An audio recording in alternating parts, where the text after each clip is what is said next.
বিশেষ করে বিগত ফ্যাসিস্ট সরকারের কথা বলি, ওনারা একটা পলিসি ফলো করেছিল যে ভয় দেখিয়ে জয়।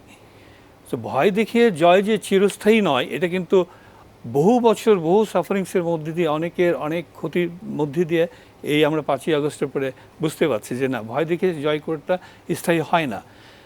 আমি এখানে কিছু কথা বলি, যেমন ধরেন একটু আগে ব্রিগেডিয়ার জেনারেল আজমি এবং ব্যারিস্টার আরমানির কথা বললেন, প্রায় 7-8 বছর গুম ছিলেন। আপনি দেখেন তো যারা গুম করেছেন, ব্রিগেডিয়ার জেনারেল আজমি যেখান থেকে বেরিয়ে এলেন জানেন সে স্থানটা কোথায়। ওনাকে যারা গুম করলেন একসময় কিন্তু তারা তার সহকর্মী ছিলেন।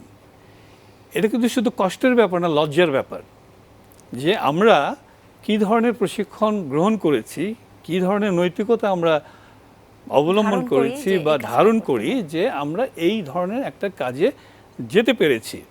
এবং এটা আমি টেস্ট কেস হিসেবে বলি। প্রথমেই প্রবাবলি 2009 যখন আওয়ামী লীগ সরকার গঠন করে, চৌধুরী আলম বলে এক নেতা বোধহয় সম্ভবত ইয়েমেনি মার্কেটের ওই গুলিস্তানের কমিশনার ছিলেন, উনি কিন্তু নীরবে উধাও হয়ে গেলেন। এবং আজকে 15 বছর তার কোনো সন্ধান নেই। রাষ্ট্রের দায়িত্ব একজন নাগরিকের অবস্থান জানানো, তার পরিবারকে জানানো, তো সেটা তো নেই। সেই রাষ্ট্র তো আসলে ধ্বংস করে গেছে, সেই সমস্ত নিয়ম নীতি নৈতিকতা সব কিছু জলাঞ্জলি দিয়ে গেছে। এবং এই যে গুমটি হয়েছে, এই গুমের ব্যাপারে যদি কেউ কথা বলতে যায় বা আমি যদি বলতে যাই, দেখা যাচ্ছে যে আমারও একটা সম্ভাবনা রয়েছে গুম হয়ে যাওয়ার।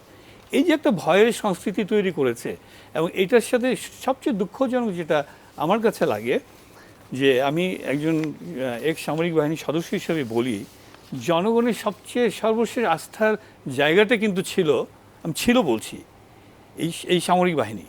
যখন পুরো রাষ্ট্র কার্যক্রম হচ্ছে না, ঠিকমতো সব কিছু পরিচালিত হচ্ছে না, তখন কিন্তু সাধারণ জনগণ আমাদের দিকে তাকিয়ে থাকতো। অতীতের ইতিহাস থেকে আমি বলছি। এখন কিন্তু সেই জায়গাটা অনেকাংশে ধ্বংস হয়ে গেছে।